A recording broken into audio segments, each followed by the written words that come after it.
दिग्गज उद्योगपति और टाटा सन्स के पूर्व चेयरमैन रतन टाटा के निधन से पूरे देश में गम का माहौल है।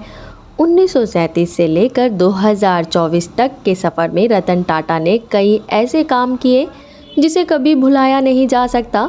टाटा कंपनी को ऊंचाइयों तक पहुंचाने के बावजूद रतन टाटा खुद जमीन से जुड़े हुए थे।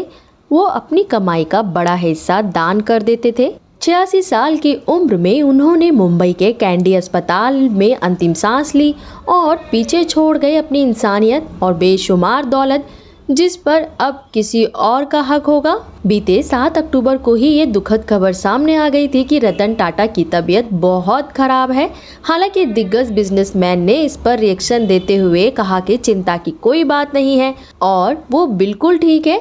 सोशल मीडिया पर उनके इस पोस्ट से उनके लाखों चाहने वालों ने राहत की सांस ली, लेकिन 2 दिन बाद ही रतन टाटा ने दम तोड़ दिया।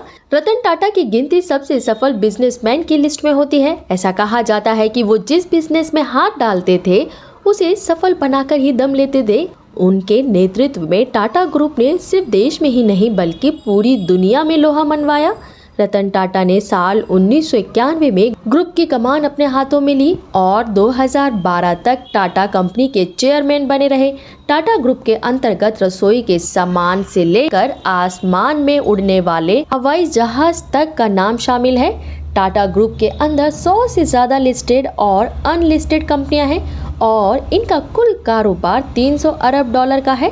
मीडिया रिपोर्ट्स के मुताबिक रतन टाटा अपने पीछे करीब 3,800 करोड़ रुपए की दौलत छोड़ गए हैं। बता दें कि दिग्गज उद्योगपति ने शादी नहीं की थी। ऐसे में इस बात की चर्चा तेज हो गई है कि अब उनके निधन के बाद अरबों रुपए का मालिक कौन होगा। मीडिया रिपोर्ट्स की माने तो इस समय रतन टाटा के सौतेले भाई नोएल टाटा संभावित उत्तराधिकारियों में से टॉप पर चल रहे हैं।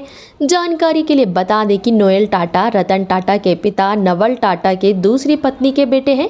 ऐसा माना जा रहा है कि परिवार का सदस्य होने के कारण रतन टाटा की संपत्ति का वारिस नोएल टाटा और उनके बच्चे हो सकते हैं।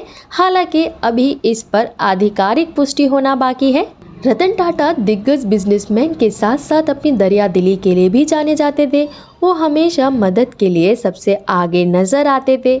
आपको ये जानकर हैरानी होगी कि वो अपनी आमदनी का बड़ा हिस्सा दान कर देते थे। मीडिया रिपोर्ट्स के मुताबिक टाटा होल्डिंग कंपनी के तहत कमाई का 66% हिस्सा दान किया जाता था। भारत के रतन भले ही इस दुनिया से चले गए हों, लेकिन जब भी किसी बिजनेस आइकन और दानवीरों की बात होगी, रतन टाटा का नाम गर्व से लिया जाएगा। इसी तरह की खबरों के लिए बने रहे हमारे साथ। चैनल को सब्सक्राइब करना ना भूलें। बुलंद भारत।